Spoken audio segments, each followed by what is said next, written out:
Hello friends, welcome back. तो दोस्तों, हमारे चैनल में आप सभी का स्वागत है। चलिए शुरू करते हैं। कुछ इलेक्ट्रिशियन के बारे में कुछ जानते हैं। कल हमने बताया था पावर डायग्राम और कंट्रोलिंग डायग्राम का, जो एक मोटर को कैसे चलाते हैं।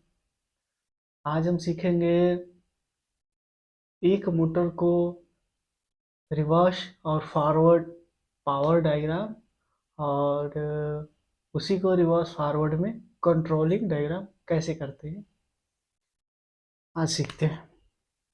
पहले एक मोटर को रिवर्स फॉरवर्ड कैसे चलाते हैं, पावर सप्लाई में क्या होता है, चलिए देखते हैं।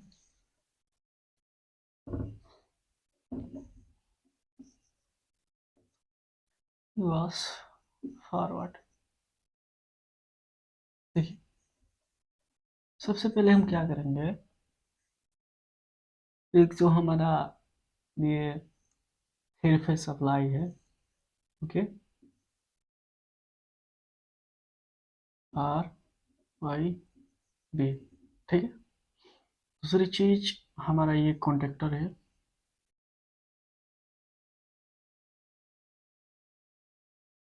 ये रिवर्स का हो गया, ये फॉरवर्ड का हो गया, ओके। और ये हमारा मोटर है, ठीक है, ठीक है। ये स्टार में हमने कर दिया है, ठीक है।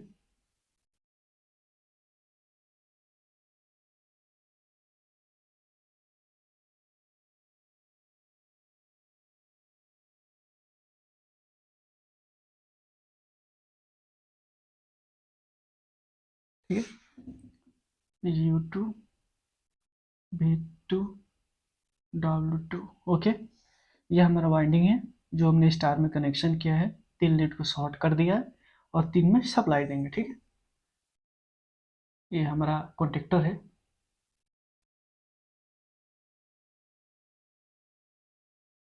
देखिए ये दो कॉन्टेक्टर है। मोटर के हिसाब से अपने को ये दोनों कॉन्टेक्टर यूज करना है। कितना करंट है, उसका स्टार्टिंग करंट कितना जाएगा, उससे मल्टीप्लाई करके हमने एक कंडक्टर यूज करनी है, ठीक है। दूसरी चीज, ये थ्री फेज मोटर है और एसी सप्लाई का है, ठीक है। और हमने स्टार में कनेक्शन किया है, ये मैंने बनाया है स्टार सिंबल, ठीक है। E1 V1 W1, मैंने एक लीड को शॉर्ट कर दिया और इसमें हम सप्लाई देंगे, ठीक है। ये आ गया हमारा आर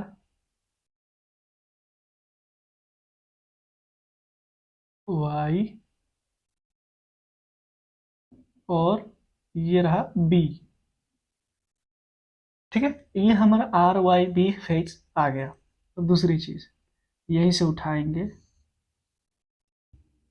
बी वाला बी में डाल दिए, वाई वाला वाई में कर दिया, और आर वाला आर फेज में। ये हमारा हो गया। ये फॉरवर्ड का करते हैं, सॉरी, इसको फॉरवर्ड बनाते हैं, इसको रिवर्स करते हैं। तो ये फॉरवर्ड का हो गया, ये रिवर्स का हो गया, ठीक है। तो हमारा ये फॉरवर्ड का कॉन्टेक्टर है, कॉन्टेक्टर, ये रहा कॉन्टेक्टर, ये भी है, ठीक है। ये रिवर्स का कॉन्टेक्टर हो गया, ये फॉरवर्ड का हो गया। अब क्या करेंगे, देखिए रिवर्स फॉरवर्ड पावर सप्लाई में सिर्फ एक फेज को ही इंटरचेंज करते हैं, और किसी को भी कोई सा भी फेज को छेड़ना नहीं है। दूसरी चीज, ये जो आर वाई बी हमने यहाँ डाला है, आर वाई और बी, ठीक है। तो हमने क्या करना है, इस वाई वाले फेज को उठाया, वाई में डाल दिया, ठीक है, ध्यान से देखिए। और बी वाला उठाया, आर में डाल दिया, ठीक है। और यहाँ से उठाया, ये वाई वाली फेज उठाया,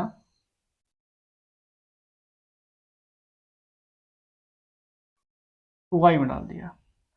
अब ये आर वाली फेज यहाँ आएगा, यहाँ से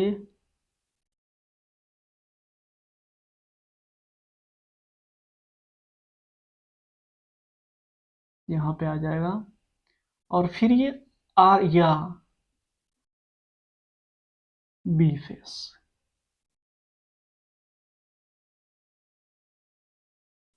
ऐसा होता है कि केवल एक ही फेज इंटरचेंज करना पड़ता है रिवर्स में, बाकी दो फेज सेम रहेगा। ठीक, हमने देखी ध्यान से, आर फेज उठाया, बी में डाला, फिर निकाला, बी में आ गया। ठीक, वाई फेज सेम रहेगा, वाई फेज सेम वाई में डाल दिया, और वो बी में, या आर फेज से निकाला, बी में डाला, बी से निकाला, यहाँ डाल दिया बी में, आर आ गया बी में। ठीक है, वाई फेज आ गया वाई में, और बी फेज जो है वो डायरेक्ट आ गया आर में।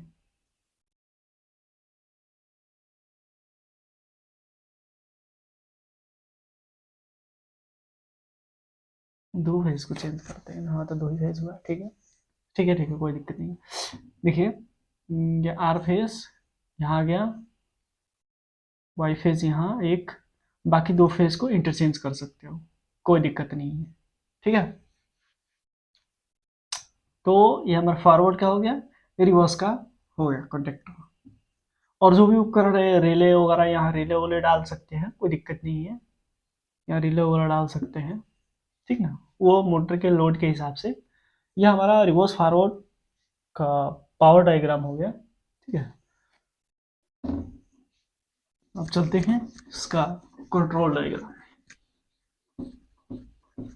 देखिए, यहाँ पे आपको मिलेगी इंटरलॉक कैसे होता है, आइए हम देखते हैं। सबसे पहले हम यहाँ पे एक ट्रांसफार्मर बनाएंगे।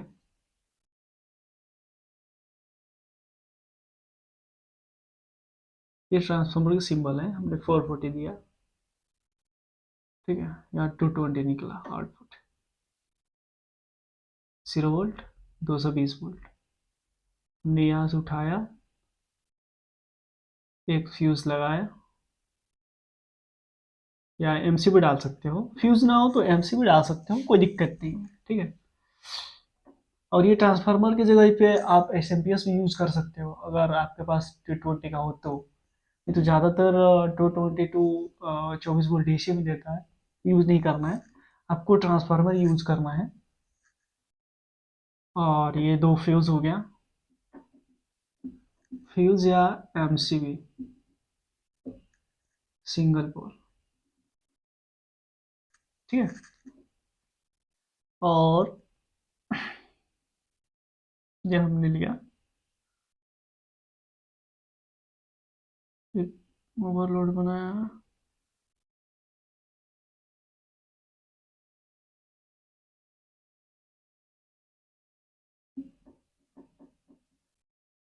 स्टॉप पुश बटन,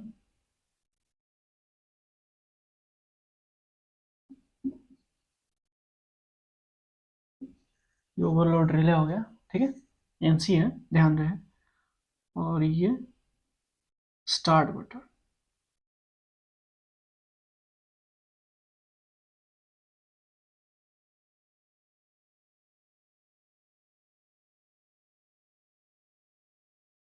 ध्यान रहे।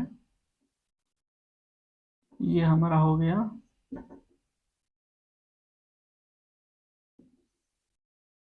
A1 A2 कॉयल, ये होल्डिंग पॉइंट, ये कॉन्ट्रेक्टर का होल्डिंग पॉइंट है। ठीक है, ध्यान रहे। और ये स्टार्ट। ठीक है,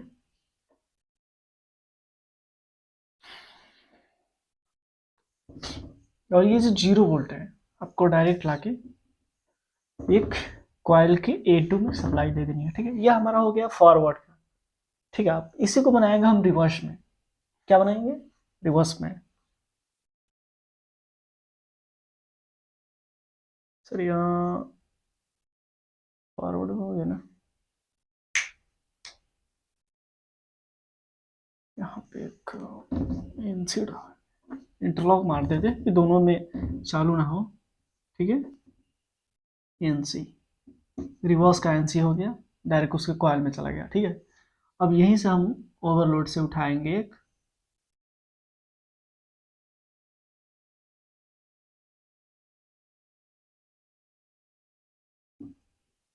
स्टार्ट पीवी रिवर्स।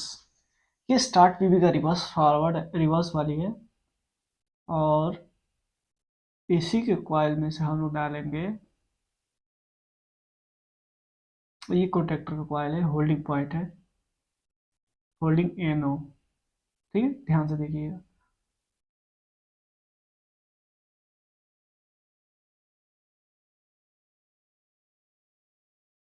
ये फॉरवर्ड का एनसी,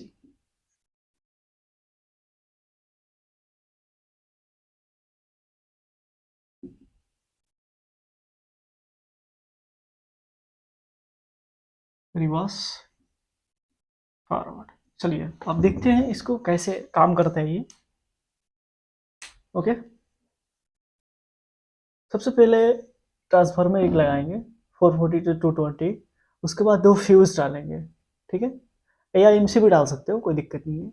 और जो एक फेज बचता है वो 220 सप्लाई हम डायरेक्ट फॉरवर्ड की एनसी जो रिले होती है ओवरलोड वहाँ डालेंगे, फिर वहाँ से निकाल के स्टॉप पुश बटन आएंगे, जो स्टॉप पुश बटन करते हैं, स्टॉप रेड कलर की आती है एनसी, वहाँ सप्लाई देंगे फ्री। उसके बाद फिर आउटपुट से निकालेंगे एनो जो बटन होता है स्टार्ट बटन, नॉर्मली क्लोज, ये ओपन है। जैसे आप स्टार्ट करोगे ये टच हो जाएगी और जो पत्ती है ये लिंक हो जाएगी, तो ये जो पत्ती है इसमें सप्लाई आना चालू हो जाएगा। देखिए, अब इसके रिवर्स का एनसी है, ये रिवर्स, ये जो कॉन्टेक्टर है उसका एनसी लगाया हूं मैं। किस लिए लगाया हूं? इसको बोलते हैं इंटरलॉक। आप दोनों बटन को एक साथ दबाएंगे ना तो ये कभी चालू नहीं होगा, क्योंकि आप जैसे ये वाली दबाओगे ये चालू हो गया, क्योंकि ये वाली दबाओगे तो इसके एनसी से इसमें सप्लाई गया है। समझ रहे हो बात को? ये दबाओगे तो ये चलेगी, ये दबाओगे तो ये चलेगी, क्योंकि दोनों एक साथ नहीं चल पाएगी। ठीक है, वो ध्यान में रहे। एक बार देख लेते हैं कहीं पे कुछ छूटा तो नहीं है। ठीक है, रिवर्स कैंसिल से इसमें कॉइल में गया। ओके, ये चालू करेंगे, प्रोटेक्टर होल्ड हो जाएगा, इसके फॉरवर्ड चालू हुआ, ये फिर रिवर्स फॉर्म और आया, ये चालू किया, स्टार्ट पुश बटन रिवर्स का दबाया, इन होल्ड हुआ, आपका रिवर्स चालू हो गया। ठीक है, और ये रिवर्स का उसके एलसी से सप्लाई गया। नहीं नहीं, कुछ मिस्टेक हो रही है, सॉरी, मुझे लग रहा है ना, हम्म,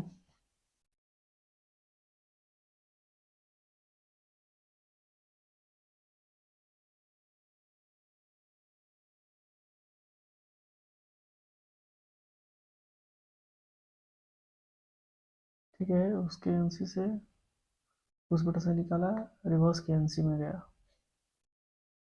फॉरवर्ड के एनसी में, फिर फॉरवर्ड के एनसी से निकला, रिवर्स के कॉइल में गया। ठीक है, एक साथ चालू नहीं होगा। ओके ठीक है, देखिए फॉरवर्ड के एनसी है नॉर्मली क्लोज, वहां से निकालेंगे उस बटन से, फॉरवर्ड के एनसी में जाएगा, फिर वहां से रिवर्स के कॉइल में जाएगा। समझ रहे हो ना बात को? ताकि ये चालू करे तो ये चालू हो जाए, अब ये चालू करेंगे तो ये चालू होगा। ठीक है,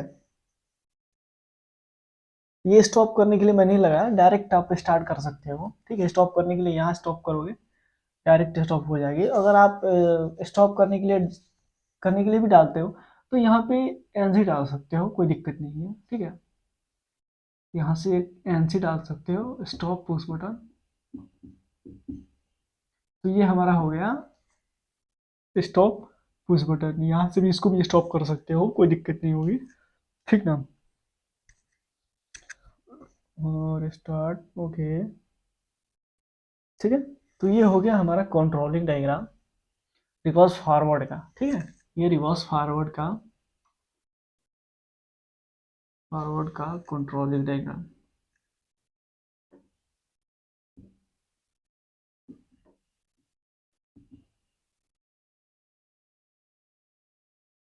ये हमारा हो गया रिवर्स फॉरवर्ड का कंट्रोलिंग डायग्राम। एक बार और बता देता हूँ, देखिए, एक ट्रांसफार्मर डालेंगे 440 से, आउटपुट निकालेगा स्टेप डाउन 220 वोल्ट, ठीक है।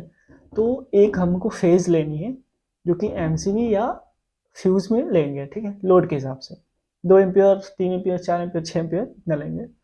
उसके बाद ओवरलोड रिले से एनसी में डालेंगे। उसके बाद ये रहा स्टॉप पुश बटन, एनसी है ये, यहाँ आएगा। उसके बाद दूसरी चीज़ स्टार्ट बटन के एनो में जाएगा।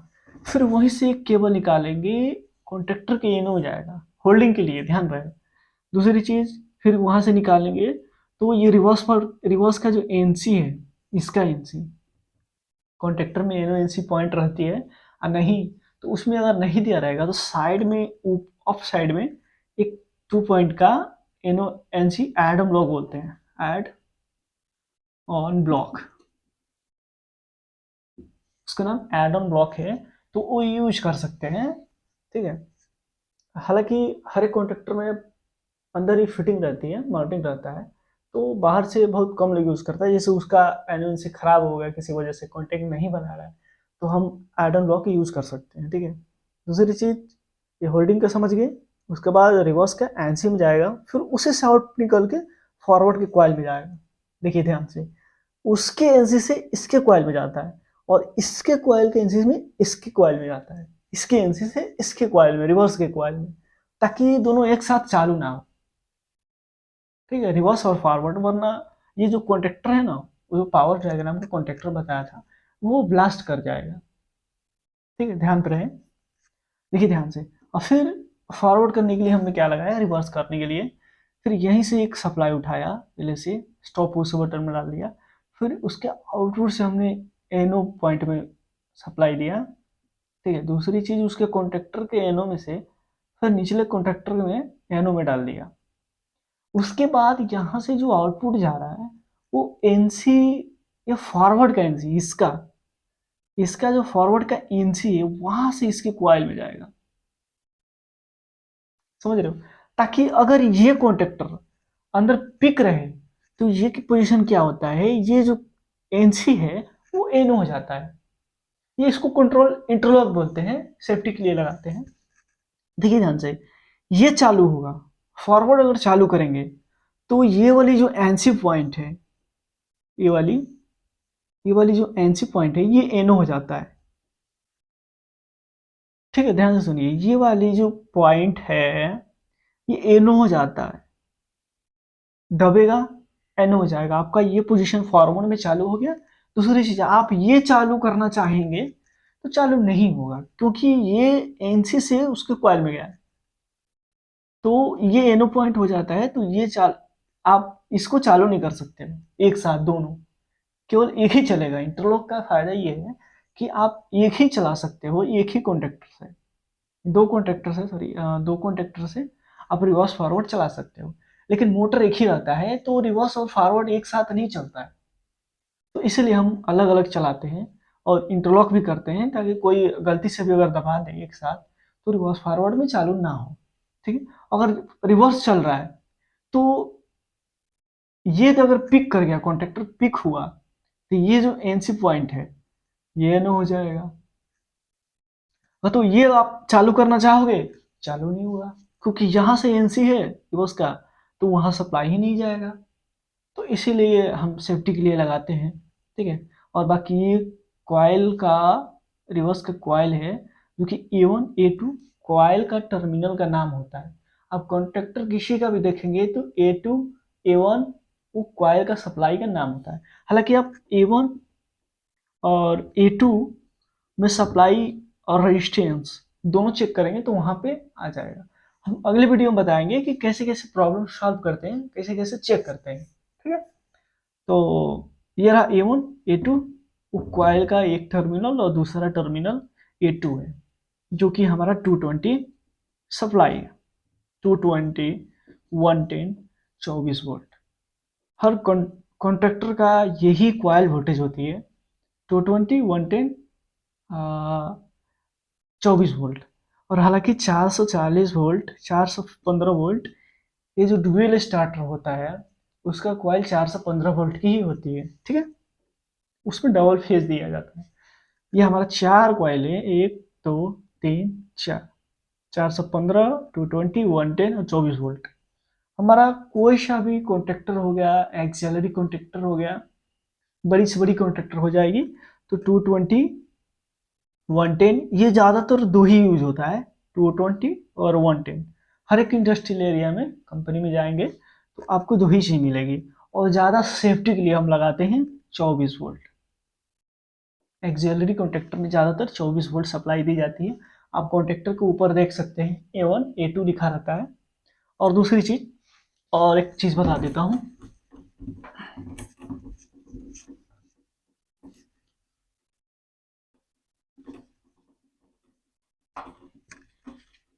नेक्स्ट वीडियो बनाऊंगा तो उसमें बताऊंगा आप लोगों को कि ब्रेकडाउन कैसे सॉल्व करते हैं, उसमें क्या क्या कुछ सावधानियां बरतनी पड़ती है, सबसे पहले क्या किया जाता है, नेक्स्ट वीडियो में बताएंगे। और देखिए, एक मैं बोला था add on block, add on block, इसमें क्या होता है, एक कंडक्टर के ऊपर इतना बड़ा NONC का पॉइंट होता है, ठीक है। तो ये रहेगा NO, ये रहेगा NC, NONC, ठीक है। हमारा जैसे कॉन्टेक्टर ऑन होगा, ठीक, कॉन्टेक्टर ऑन होने के बाद ये जो NO है ये NC में बदल जाएगा,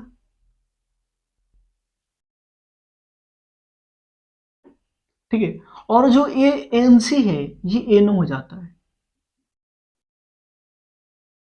मैं कंट्रोलिंग में बताया था कि जो NO NC हो जाएगा, ये NC से हम लोग सप्लाई इसलिए देते हैं कि ये कॉन्टेक्टर चालू होने के बाद ये फॉरवर्ड में चालू ना हो, ताकि यही से सप्लाई वहां तक जाती है कॉइल में, ठीक है। और NO कंट्रोल का भी यूज कर सकते हैं, NC का भी यूज कर सकते हैं, तो कोई दिक्कत नहीं है, ठीक है। बस यही होता है।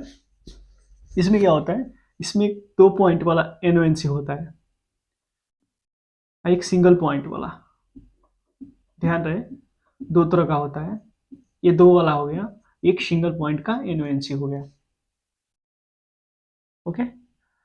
बस आज तक, आज के लिए बस इतना ही। और हमारे चैनल पे आप नए हैं तो पता है आपको क्या करना है, आप तो बहुत समझदार हो।